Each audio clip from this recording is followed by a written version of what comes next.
What happens when royal privilege collides with unapologetic American skepticism? You get one of the most shocking TV moments in recent years, an on-air meltdown that ended with Prince Harry storming off Bill Maher's HBO set in a flash. Seriously, this isn't your typical late-night drama. Stick around till the end of this breakdown because the layers here will absolutely blow your mind. And before we dive in, make sure to hit that subscribe button, give this video a thumbs up, and drop your thoughts in the comments. Let me know what you think. Was Harry justified, or was he out of line? The stage is set. We're in Bill Maher's real-time studio dark wood tones. Audience hushed, spotlight on the iconoclast host himself. Bill greets his guests with that trademark wry grin as Prince Harry walks in poised, impeccably dressed, and brimming with practiced calm. He's here to promote his latest memoir, riding the wave of Netflix appearances and headline-grabbing interviews. But Maher is never about the feel-good version of truth. He leans in, voice smooth and dry. "Prince Harry, welcome. You've been busy since leaving the Palace Netflix deal. Book, mansion, Spotify, you certainly haven't made that step back into private life very small." Harry gives that polished smile. "Thanks for having me, Bill. It's been a journey self-growth, clarity, trying to find my authentic voice." Cue the eyebrow from Maher. "Authentic voice?" he asks. "Funny, it seems pretty profitable these days, high-end deals, memoirs, docuseries. Are we revisiting royal trauma or launching retail lines?" The audience tenses. Harry's smile tightens. "Bill, it's not about profit, it's about impact. Using our platform to speak truth to power and support mental health causes." Bill doesn't flinch. "Speak truth to power, really? You were born into power. You've never known real struggle. You traded a castle for a mansion worth millions. How empathetic do you feel sitting behind security gates?" The tension sharpens. Harry leans forward, calm but stern. "That's oversimplified. We faced constant media invasion, racism, harassment, mental health breakdowns. You may not see it, but it exists even with privilege. And Maher unleashes it. Privilege doesn't absolve you from compensation. You had the best education, the world's attention, and now you flip the narrative when it suits you. Which version of your truth are we supposed to believe?" At this point, Harry's face flushes visibly. The smile falters. Behind him, you hear the studio air tighten. "Bill," he begins, voice rising, "you don't understand, you can't understand what my wife endured, what we endured." Maher tilts his head, cool. "I get it, Hollywood tearjerkers. But you've released the tears yourself, Netflix doc, tell-all memoir, constant visibility. You commodified trauma. Now you say it's exploitative? Pick a lane, Prince." That's when Harry snaps. You can watch it, jaw tightens, posture shifts, eyes flash. "You know what? I thought we were here for a conversation. But this," he jerks toward Bill, "is a hit job. If this is entertainment, count me out." Before the audience even realizes what's happening, Harry storms off. No shake, no smile. Just silence thick as fog before Maher sits back down, straightening his suit, letting those words sink in. "Well," he says, voice steady, "that's Prince Harry." A nervous ripple of laughter spreads through the audience, but nobody's buying it. Let that sink in. A prince, once the face of empathy and goodwill, reduced to walking off stage live on HBO because the protective narrative he'd built unraveled before millions. That's how quickly curated royalty meets raw questioning. Their images clash. He couldn't handle being asked about wealth, privilege, and shifting truths. And when pushed, he left. As the cameras cut to commercial, and the audience sat stunned. Whispers quickly spread across social media. What had just happened? The prince, someone raised in palatial grace and media training, had cracked. But the story didn't end when Harry walked off stage. In fact, that's when things got even more fascinating. Backstage sources began leaking details almost immediately. According to a staffer at the taping, Harry was visibly furious, tossing his mic pack onto the nearest table and muttering under his breath about ambush journalism. Another witness described him pacing back and forth, telling his team, "This is exactly what I wanted to avoid." The irony was not lost on the crew. After all, Harry had spent the past 3 years giving interviews on platforms far less combative than real time. Why choose Bill Maher if you didn't want a challenge? That was the question echoing through every corner of Twitter and Reddit, where clips of the meltdown were going viral within the hour. The hashtags Harry Meltdown and Bill Maher Unfiltered were trending, and pundits wasted no time diving into the implications. Commentators from both the right and left saw the moment as a turning point, not just for Prince Harry, but for the way Americans were beginning to view the royal couple's narrative. And what a narrative it's been. Since stepping down from royal duties, Harry and Meghan have built an empire: Netflix documentaries, Spotify deals, children's books, and public speaking gigs that net six figures per appearance. But they've also leaned heavily into a message of victimhood. That contradiction, wealth and privilege on one hand, emotional grievance on the other, has always been a sticking point. And Bill Maher, never one to avoid controversy, had simply laid it bare in a way that no other host dared. What shocked many viewers wasn't the intensity of Maher's questioning, it was how poorly Harry handled it. His defensiveness, his inability to calmly push back, and the decision to walk away rather than respond, all of it shattered the careful image his PR team had worked so hard to maintain. There was no royal composure, no grace under pressure. Just frustration, contradiction, and a deep discomfort with being challenged. Meanwhile, Maher himself wasn't backing down. That same night, during the panel segment of his show, he addressed the walk-off head-on. "Look, I've had tough interviews before," he told his audience. "But I didn't expect Prince Harry to fold like a lawn chair. He's been on Oprah, on Netflix, telling the world how strong he is. So when I ask him about the money, the contradictions, and he bolts, what am I supposed to do? Pretend he's Gandhi?" The audience laughed, but there was truth under the sarcasm. Maher was pointing out something many Americans were beginning to feel: a kind of fatigue with celebrity grievance culture, particularly when it's wrapped in royalty. And behind closed doors, even some of Harry's own supporters were privately admitting it didn't look good.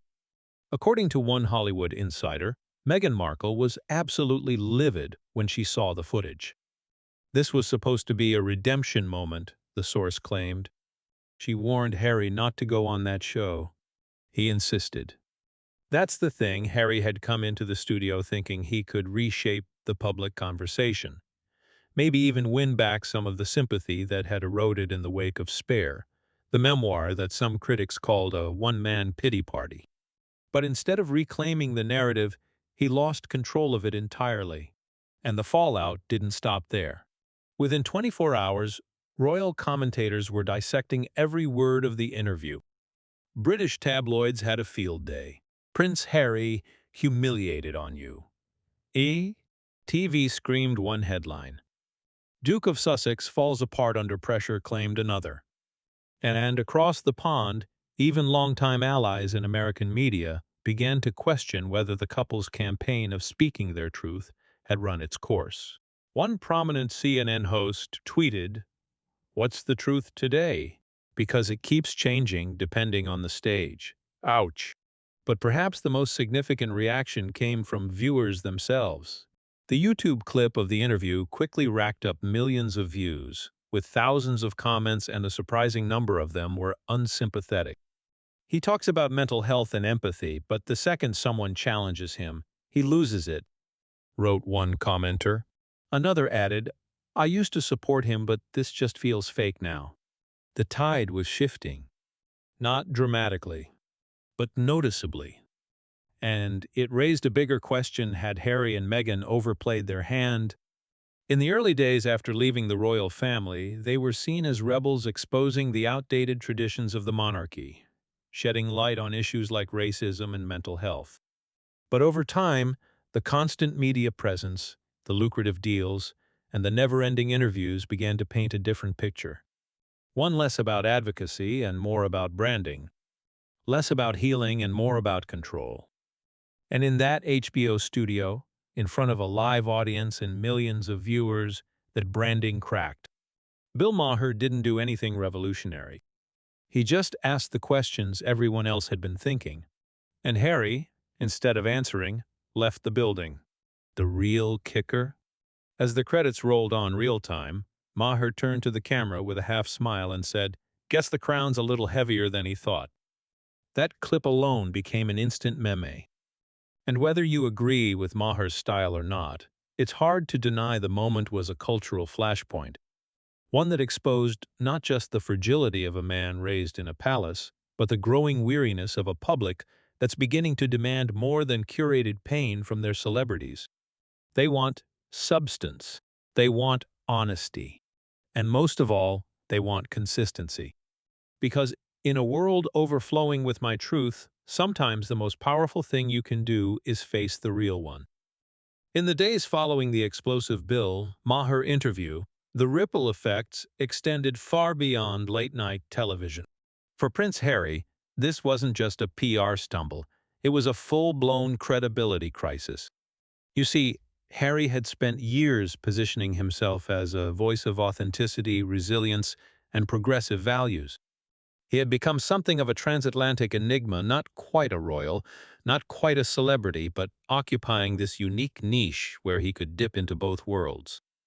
And for a while, that ambiguity worked in his favor. He could criticize the monarchy while still drawing prestige from it. He could speak about the media's cruelty while appearing on the cover of Time.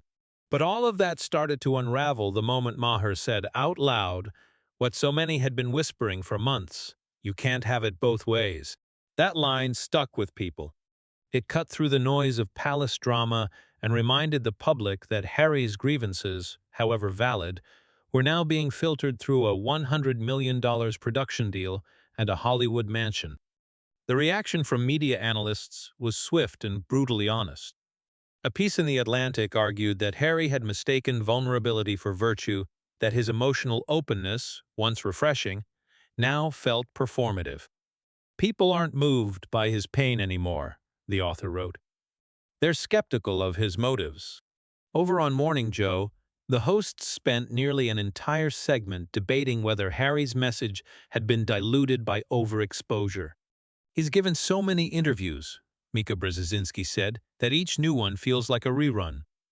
You don't feel empathy, you feel exhaustion." And it wasn't just liberal media. Conservative outlets like the Daily Wire pounced on the footage, calling it the implosion of the Sussex brand.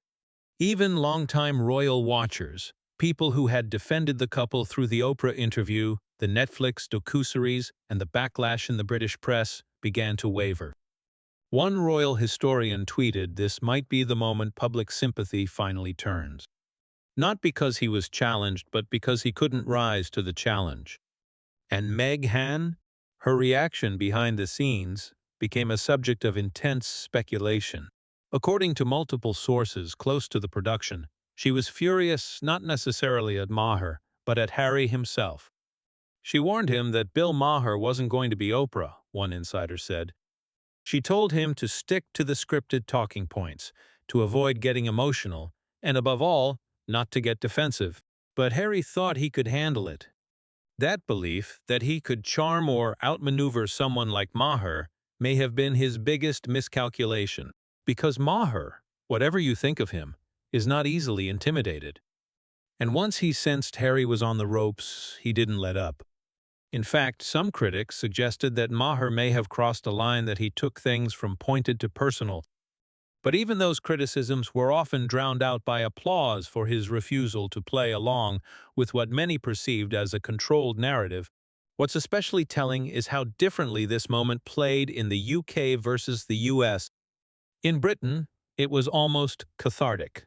Tabloids like The Sun and the Daily Mail had spent years portraying Harry and Meghan as pampered defectors, ungrateful for the privileges they'd abandoned.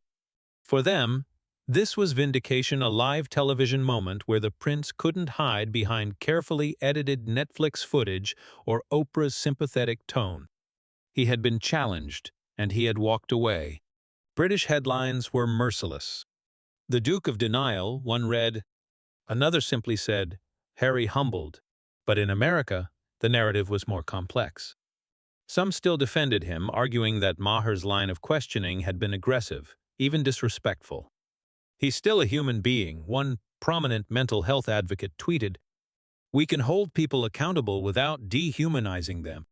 And that's true. But the broader consensus seemed to be, if you choose the spotlight, you must be prepared for the heat. This clash also reignited a deeper conversation about celebrity activism, the blurring of lines between public service and self-promotion. Harry and Meghan had branded themselves as changemakers, as disruptors of outdated institutions. And to some extent they were, but the longer they stayed in the spotlight, the more difficult it became to separate the cause from the career. Was their fight against racism and media abuse authentic? Yes. But was it also commodified? Absolutely. And that commodification is what Maher had exposed. His questions weren't just about hypocrisy, they were about the very structure of modern fame. He was saying what many Americans had started to feel, that being oppressed by the royal family while living in a multi-million-dollar estate doesn't quite pass the sniff test. That constantly talking about the burden of fame while launching high-profile media ventures starts to feel more like marketing than truth-telling. And Harry's reaction, the fluster, the defensiveness, the eventual exit only reinforced those perceptions. If he had stayed calm, if he had leaned into the discomfort and responded with clarity, he might have won people over. But instead, he fed into every criticism that he's thin-skinned, that he can't be questioned, that he only likes the media when it cooperates. Maher, sensing this, made one final jab during the show's closing remarks. Truth doesn't need a safe space, he said. It needs a backbone. That line, too, went viral because it wasn't just about Harry. It was about a cultural moment where many feel the lines between honesty and branding, vulnerability and manipulation, have become hopelessly blurred. But what made this moment especially unique was how it evolved beyond just one uncomfortable interview. It became a cultural inflection point. On one side stood a prince who had long positioned himself as a reformed royal someone who broke free from a gilded cage to tell difficult truths. On the other stood a seasoned political comedian, one of the last of his kind, unafraid to prod at contradictions no matter who sat across from him. The exchange ignited discussions that reached far beyond the confines of a studio. It resonated in living rooms, newsrooms, college campuses, and social media platforms worldwide. This wasn't just Harry versus Maher. It was authenticity versus optics, privilege versus accountability, and media-trained sensitivity versus sharp-tongued realism. And in the eyes of many viewers, there was a clear imbalance in how those worlds collided. By the end of that week, the story had taken on a life of its own. Late-night comedians joked about it. Editorials were written. Memes were everywhere. But underneath the spectacle was a quieter, more serious reckoning for Harry and for the people who had supported him. What happens when the narrative you've built no longer holds? When your truth starts to sound like a script? That's the real question hanging in the air after the Maher debacle. And while Harry may recover, while he may issue statements or do damage control in the coming weeks, the moment can't be undone, because the American public, unlike the courtiers he once knew, won't be placated by silence or spin. They want answers. They want strength. And perhaps, above all, they want a prince who can stand up to real scrutiny without walking away in the aftermath of Prince Harry's abrupt departure from Bill Maher's show. The media circus swelled to full capacity. Behind the scenes, chaos reportedly unfolded within Harry's team. His American publicist, who had previously guided him through Oprah and 60 Minutes, was reportedly blindsided by the tone of the interview. They had assumed that Maher, while provocative, would ultimately adhere to the Hollywood code of decorum when it came to royal guests. But Maher isn't Hollywood. He's HBO. And that distinction became painfully clear the moment Harry's defenses kicked in and his carefully rehearsed lines fell flat. Meghan was notably absent from the public eye during those days, choosing not to comment directly. However, reports from sources close to their Archewell Foundation suggested that internal damage control had gone into overdrive. Speechwriters were tasked with creating a response. PR advisors debated whether Harry should issue a follow-up appearance or double down on silence. But in the world of fast-moving media cycles, silence isn't neutral. It's damning, especially when your entire brand rests on vulnerability and openness. Meanwhile, late-night segments began picking apart the footage with brutal humor. Trevor Noah's replacement joked that Prince Harry left the show faster than he left Buckingham Palace, while Stephen Colbert threw subtle shade about interviews going off the rails. Even SNL couldn't resist opening their cold open with a skit featuring a parody of Harry storming off set in dramatic fashion, clutching a copy of Spare and muttering, they said this would be like Oprah. But while the jokes landed, there was also a more serious undercurrent forming. In long-form think pieces and podcasts, a pattern was being outlined. Harry had not only failed to defend himself effectively, but had also confirmed the worst fears of his critics that his mission, while noble in theory, had become indistinguishable from a PR strategy. And yet, something more profound was also unfolding beneath the surface, a reevaluation of how we, as an audience, handle public figures who wear their trauma as part of their public persona. For years, Harry had been lauded for bringing mental health to the forefront of royal discussions, for speaking openly about grief, anxiety, and therapy. But now people began asking, when does vulnerability become a shield against accountability? When does sharing your truth become a way of avoiding tougher questions about complicity, contradictions, or selective transparency? The Maher exchange didn't just damage Harry's image, it exposed the cracks in the larger media machine that had elevated him in the first place. If a prince with immense privilege couldn't handle a few hard-hitting questions from a TV host, what does that say about how we've normalized the infantilization of celebrity? For British tabloids, the fallout was nothing short of a field day. They declared the moment a return to reality, a karmic response to years of perceived ungratefulness and hypocrisy. Even usually moderate commentators in the UK began echoing sentiments once confined to the conservative press. They argued that Harry's approach to the media had become indistinguishable from manipulation leveraging trauma for brand building, victimhood for currency. But what about the American public? How did they ultimately view the clash? According to polling conducted by a digital news outlet in the days following the incident, public opinion had shifted. While still largely sympathetic to Harry and Meghan's past struggles, a growing portion of Americans expressed fatigue with their story. More than 60% of respondents said they felt Harry should be held to the same scrutiny as any public figure. Another poll asked whether people felt more or less sympathetic after the interview. Nearly half said less. And this shift in perception carried weight beyond tabloids or Twitter. Archewell Foundation donors reportedly began asking questions. Some even paused donations. Spotify executives, already lukewarm after the couple's podcast failed to maintain momentum, were reportedly concerned about future collaborations. Netflix, too, allegedly advised against pushing a second documentary series featuring the Sussexes, at least for the immediate future.